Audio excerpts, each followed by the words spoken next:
Je vous adresse encore mes chaleureuses et fraternelles salutations en Jésus-Christ. Je suis très ému de l'accueil et de la générosité du pasteur Camille à mon endroit. Merci parce que je vois comment cette église fait de progrès. Je viens à Rabat chaque année pour soigner mes yeux, pour subir les opérations ophtalmologiques. Mais quand je fais une rétrospective 3 ans en arrière, cette église n'est plus la même. J'étais parti encore à Kénitra il y a 3 semaines de cela. Kénitra m'a émerveillé. Ce n'est pas cette église de Kénitra que j'avais vue il y a 3 ans de cela.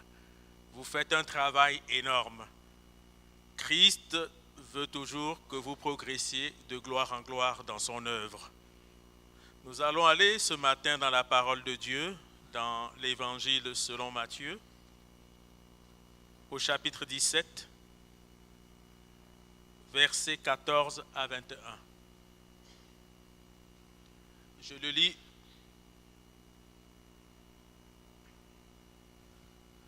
Lorsqu'ils furent arrivés près de la foule, un homme vint se jeter à genoux devant Jésus et dit : « Seigneur, aie pitié de mon fils qui est lunatique et qui souffre cruellement. Il tombe souvent dans le feu et souvent dans l'eau. Je l'ai amené à tes disciples, ils n'ont pas pu le guérir. » « Race incrédule et perverse, répondit Jésus, jusqu'à quand serai-je avec vous? Jusqu'à quand vous supporterai-je? Amenez-le-moi ici. Jésus parla sévèrement au démon qui sortit de lui, et l'enfant fut guéri à l'heure même. Alors les disciples s'approchèrent de Jésus et lui dirent en particulier : « Pourquoi n'avons-nous pu chasser ce démon ? » « C'est à cause de votre incrédulité, leur dit Jésus. Je vous le dis en vérité, si vous aviez de la foi comme un grain de sénévé, vous diriez à cette montagne : transporte-toi d'ici là, et elle se transporterait. Rien ne vous serait impossible. Mais cette sorte de prière, cette sorte de démon ne sort que par la prière et par le jeûne. Que le Seigneur vous bénisse et bénisse sa parole. Le thème que j'ai à partager avec vous ce matin, c'est la croissance de la foi, clé de la victoire. Pourquoi chaque chrétien doit croître et grandir dans la foi? Et c'est ce que nous allons voir dans ce texte que nous allons parcourir. Le Seigneur Jésus ne se trouvait pas avec ses disciples quand cette histoire se passait. Il se trouvait sur la montagne de la Transfiguration avec son premier cercle des disciples rapprochés, Pierre, Jacques et Jean. Il restait donc 9 disciples en bas de la montagne, au village. Et un homme qui avait son fils lunatique. Son fils, à chaque fois que la lune apparaît, un démon persécute son fils, qui cherche à aller se jeter dans l'eau et au feu. Et ce père avait utilisé tous les moyens pour guérir son fils. Et nous devons tous savoir, ceux qui sont dans le combat spirituel, ceux qui pratiquent la sorcellerie et la magie, à chaque fois que la lune apparaît, c'est là où les activités démoniaques augmentent sur la terre. Les sorciers sont plus opérationnels les esprits des ténèbres et de l'enfer opèrent plus quand la lune apparaît. Pourquoi? Je ne sais pas. D'autres ont fait des recherches que la lune... Bon, nous n'allons pas rentrer dans ça ce matin. C'est autre chose. Mais cet homme a amené son fils aux disciples de Jésus parce qu'il était dépassé. Il a entendu parler de Jésus. Et même si Jésus n'était pas là, ses disciples étaient capables, selon lui, de délivrer son enfant. Parce que être disciple, c'est apprendre au pied d'un maître. Ce que ce maître fait, vous êtes censé de suivre son exemple. Et cet homme avait tous les espoirs qu'en amenant son fils aux disciples de Jésus, son fils allait être guéri. Mais nous voyons dans cette histoire, on peut faire une lecture cachée, que les disciples ont tout fait, ce qui était en leur capacité. Ils ont dû faire des prières d'autorité, des prières kilométriques, des prières comme les pentecôtistes le font, puisque je suis aussi pentecôtiste comme réformé, je dirige l'intercession. Les intercesseurs prient en langue. Les disciples doivent avoir tout essayé. Et rien n'a pu faire pour guérir cet enfant. Et nous voyons la déception de cet homme. Pour cet homme, ce n'était pas normal. Il a mené son fils aux disciples de Jésus. Les disciples avaient obligation de résultat. Les disciples devaient guérir, délivrer cet enfant qui était possédé par un démon. Pour cet homme, ce n'était pas normal. Ainsi, il a décidé d'attendre le retour de Jésus auprès de ses disciples. La parole de Dieu ne nous dit pas combien de temps cet homme a attendu, mais on sait qu'il a payé le prix pour attendre. Et dès que Jésus est descendu de la montagne, cet homme est venu tomber devant Jésus.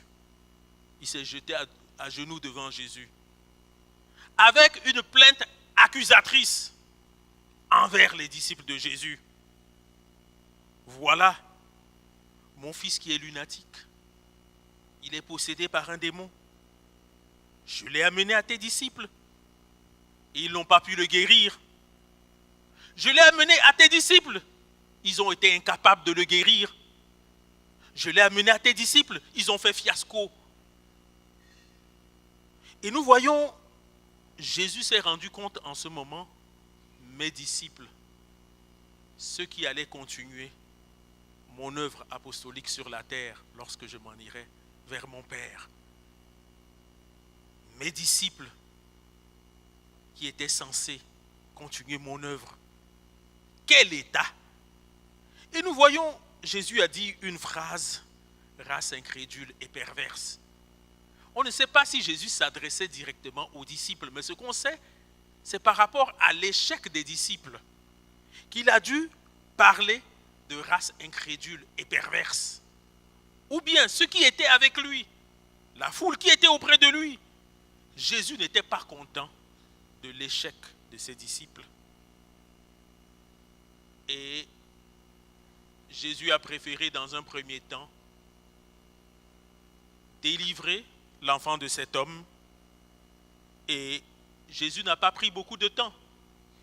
Il a seulement parlé sévèrement aux démons. Et on a dit que l'enfant fut guéri à l'heure même. Parce que Jésus est la parole de Dieu. Il est Dieu. Il détient la clé des morts et du séjour des morts. Il est l'alpha et l'oméga. Il n'avait pas besoin de prier. Il a parlé sévèrement aux démons et l'enfant fut délivré. Maintenant, les disciples qui étaient à l'école de celui avec qui Dieu a créé la terre et le ciel et l'univers, ses disciples se sont approchés de lui pour lui demander pourquoi n'avons-nous pas pu chasser ce démon? Et la réponse de Jésus, Jésus a répété encore, c'est à cause de votre incrédulité. Et c'est là où on peut voir, pour Jésus, que signifie l'incrédulité? Il y a deux sortes d'incrédulité. Pour ceux qui ne font pas partie du peuple de Dieu, ils sont incrédules, ils ne reconnaissent pas en Jésus le Seigneur et le Sauveur du monde. Mais il y a une autre définition pour ceux qui sont dans la famille de Dieu, l'incrédulité. Que veut dire l'incrédulité pour nous qui sommes enfants de Dieu, pour nous qui sommes serviteurs de Dieu? Ça veut dire quoi, l'incrédulité?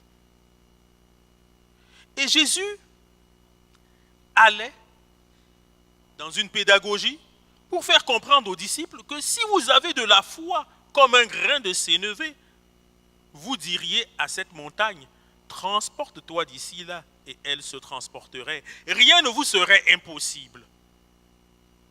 Tiens, vous avez de la foi comme un grain de sénévé, vous direz à cette montagne, transporte-toi d'ici là. On trouve que Jésus utilisait une image parce que quel que soit l'homme qui est aussi fort sur la terre, il ne pourra pas transporter une montagne. Mais Jésus parlait de la foi comme un grain de sénévé. Cette foi en Dieu, cette foi en lui, Jésus, allait les amener, Père, Fils et Saint-Esprit, à transporter toutes sortes de montagnes qui seraient devant les disciples. Mais cette foi qui est comme un grain de sénévé, nous savons que le grain de sénévé est la plus petite des graines. Romains, chapitre 5, verset 23, dit que Dieu a donné une mesure de foi. Une mesure de foi à chaque personne. Dieu, la mesure de foi que Dieu a déportée à chacun. Mais cette mesure de foi, qu'est-ce que vous deviez en faire? La foi est comme une semence. La foi est le carburant de la prière. Parce qu'on n'a jamais dit que la prière transportait les montagnes. La foi est le carburant de la prière. Les disciples avaient prié. Ils ont utilisé toutes les techniques de la prière. Mais le démon n'était pas sorti de cet enfant possédé. Et Jésus voulait dire que cette foi, elle doit grandir. Elle doit grandir jour après jour. Un grain de sénévé pour grandir doit être planté dans la bonne terre. Jésus était fils de carpentier, mais il utilise toujours des images. Je ne sais pas s'il avait des notions d'agronomie, mais nous savons que les Juifs, chaque Juif avait une vigne et un olivier, un figuier dans sa concession. C'est inacceptable pour chaque Juif de ne pas avoir ces arbres dans son enclos. Il devait les entretenir. Jésus avait donc quelques notions d'agriculture. Il dit, ce grain de sénévé, vous les plantez, vous devez les planter dans la bonne terre. Évidemment, la foi d'un enfant de Dieu doit être plantée dans la parole de Dieu. Parce que Romains chapitre 10, verset 17 dit, la foi vient de ce qu'on entend vient de la parole de Christ. La foi doit grandir. L'homme ne vit pas de pain seulement, Matthieu chapitre 4, verset 4, mais de toute parole qui sort de la bouche de Dieu. Le chrétien, pour que sa foi puisse croître, doit se nourrir tous les jours de la parole de Dieu. De la même manière que l'homme, sur le plan biologique, a besoin de se nourrir matin, midi, soir. Bien que se promenant à Rabat, les gens mangent plus que 3 fois par jour. Gloire à Dieu. Mais le minimum pour chaque homme, c'est de manger matin, midi, soir. Pour être bien équilibré, biologiquement, pour avoir de la force. Mais le grain de foi que Dieu a départi à chaque croyant, ce grain de foi doit être planté dans la parole de Dieu. La foi doit croître. Elle doit être nourrie jour après jour. Chaque matin, est-ce que les enfants de Dieu se nourrissent de la parole de Dieu? David, dans le psaume 119, versets 147 et 148, David, avant que le jour ne se lève, il plonge les regards dans la parole de Dieu. Il médite la parole de Dieu. David n'avait pas un ministère tel que, mais c'était un homme de foi. David avait foi en Dieu. Et en tant qu'enfant de Dieu, nous devons plonger chaque matin nos regards dans la parole de Dieu, nourrir notre foi dans la parole de Dieu. De la même manière que quand nous ratons notre ration quotidienne du matin, midi, soir, le corps s'affaiblit. De la même manière que nous ne nous nourrissons pas de la parole de Dieu chaque matin, notre foi stagne ou régresse. La deuxième chose pour la croissance de la foi qui est la clé de la victoire, la foi qui est le carburant de la prière, nous devons arroser ce grain de sénévé qui représente la foi, planté dans la bonne terre de la parole de Dieu.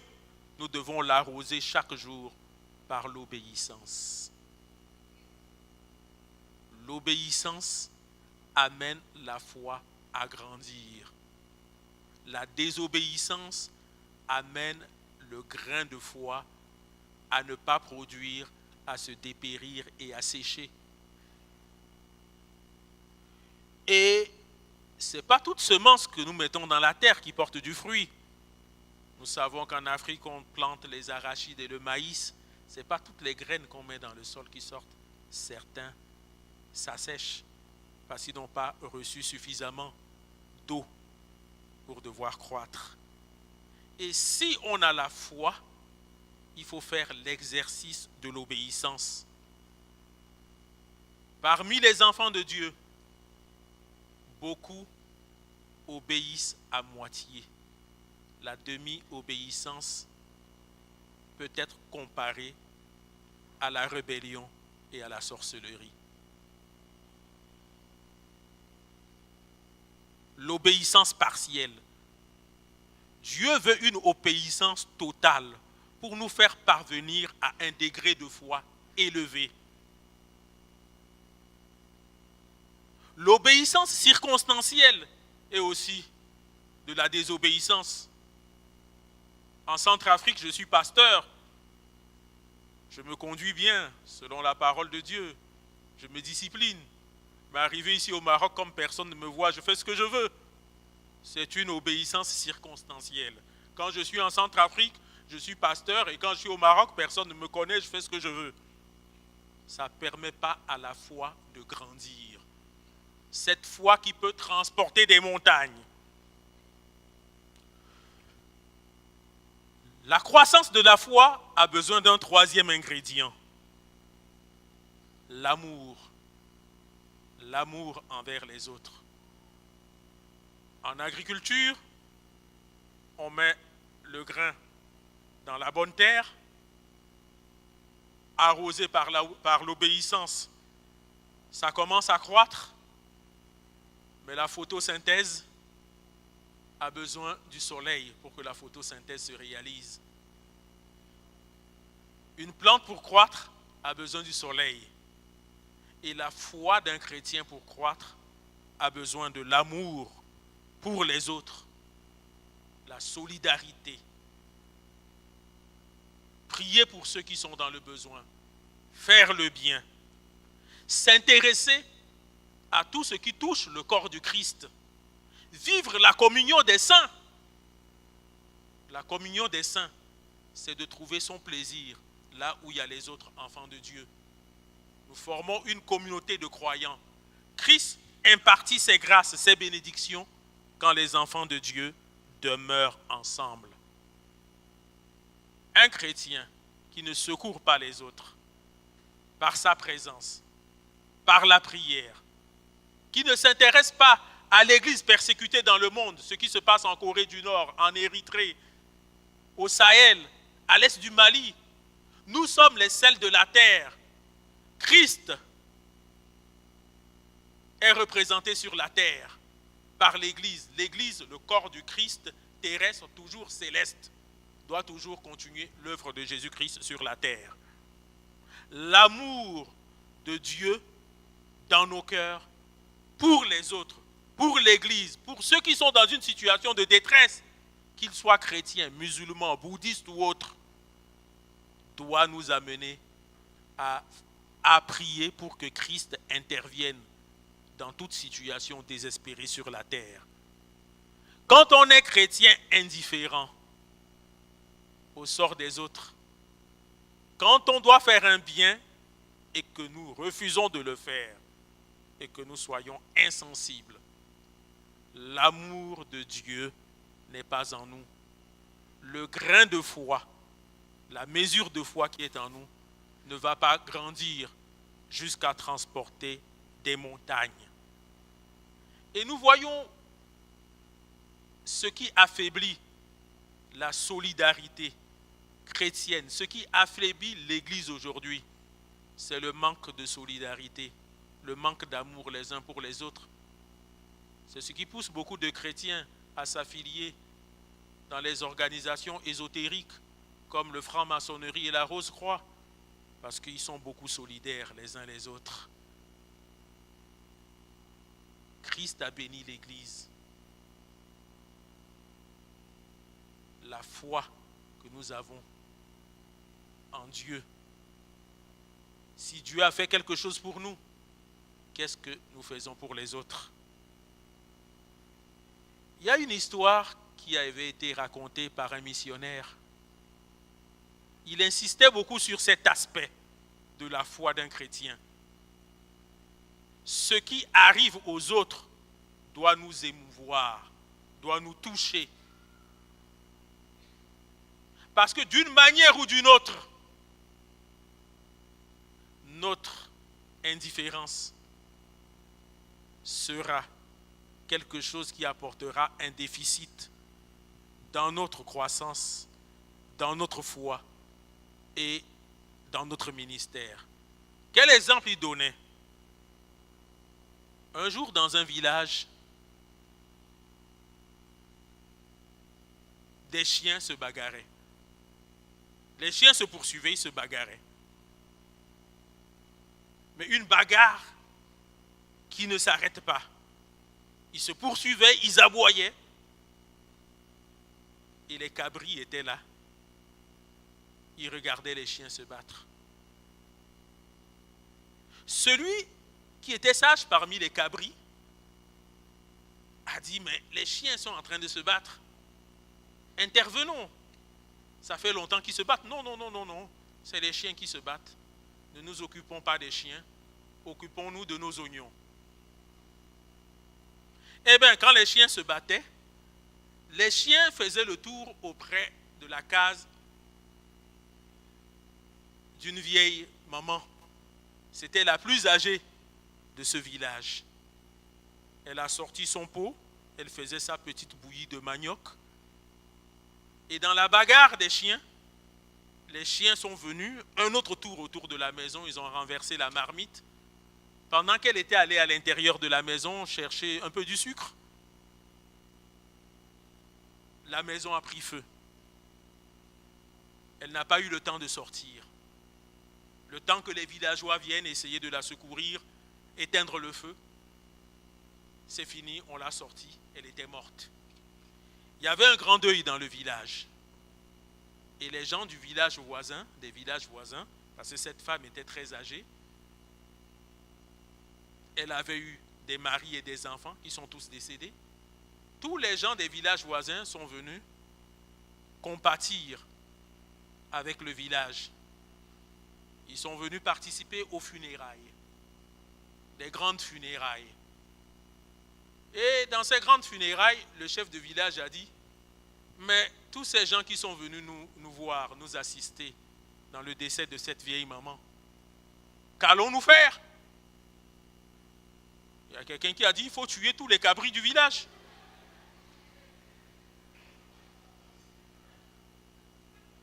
Ainsi dit, ainsi fut fait. Tous les cabris du village, on les a poursuivis pour les égorger. Les cabris étaient cuits. On a fait manger tous les invités. On a jeté les os qui se sont régalés des os.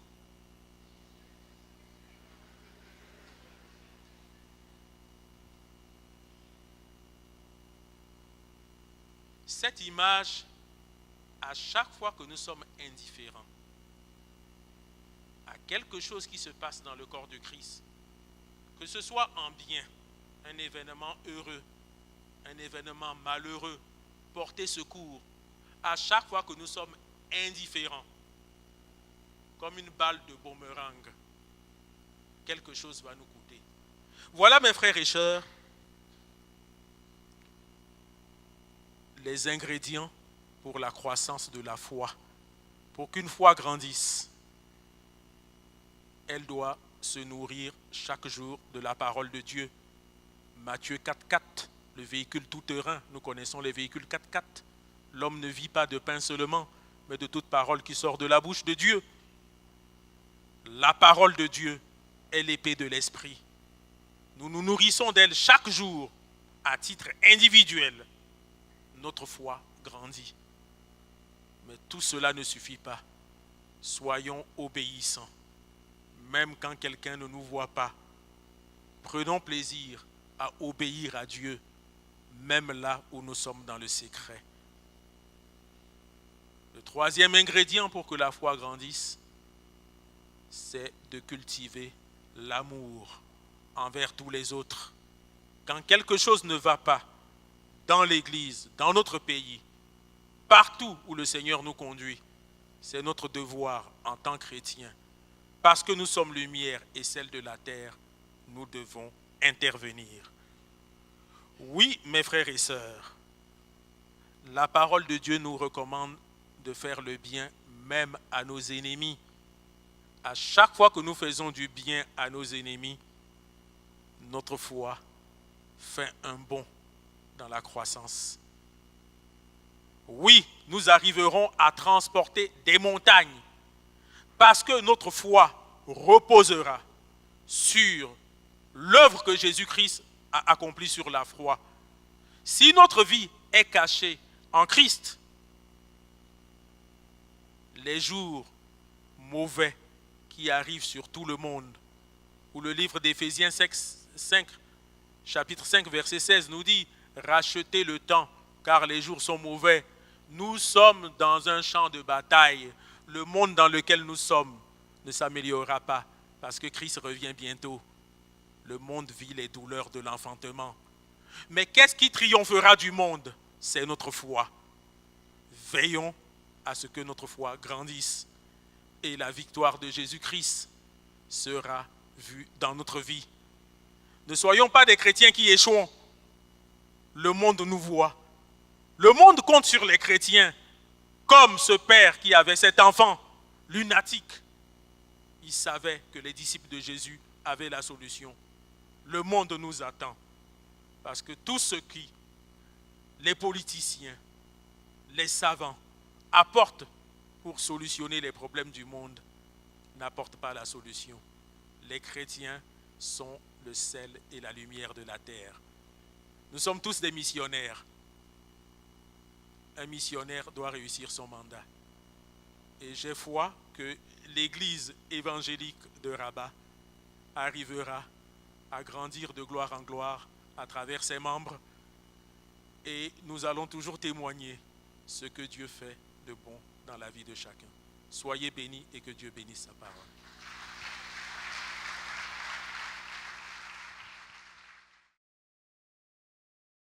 Calvin, let's go.